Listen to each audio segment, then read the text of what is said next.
Today's question's from Sandra, who says, I do say a lot. Is that my brain just being slow to communicate with my mouth? Well, Sandra, I get asked about this quite a lot, and the first thing that I would say is this really a problem? By which I mean, has anybody ever said to you, oh, you and ah a lot when you speak? Because you may feel that you and ah a lot, but if you were to watch a video of yourself played back, is it really that much of a problem? We all do it from time to time. Unless your audience is saying to you, we have real trouble understanding what you're saying because of all these ums and ahs, I wouldn't worry about it.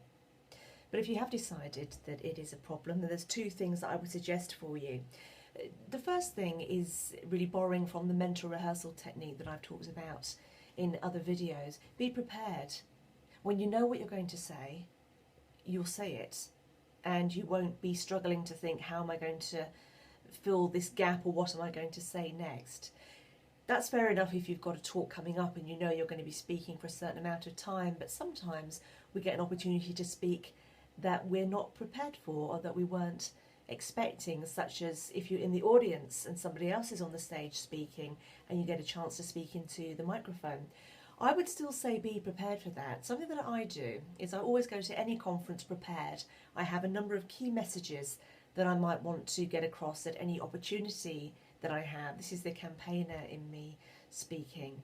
And so I rehearse those messages so that when I say them for real, when I suddenly have an opportunity, they sound off the cuff, but they're not. I've practiced them. Try this. You'll find that it really does eliminate the ums and ahs.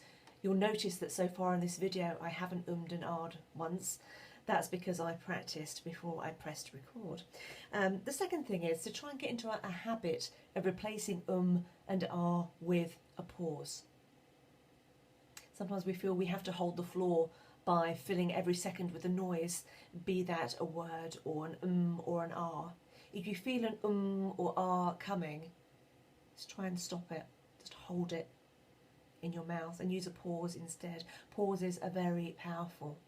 You can use gestures to show that you're still holding the floor. Sometimes just looking away gives a signal to who you're talking to that you're still thinking. It's still your turn to speak. Or sometimes a gesture with your hands, putting your hand on the table, for example, can be a way just to hold your place and indicate that you haven't finished.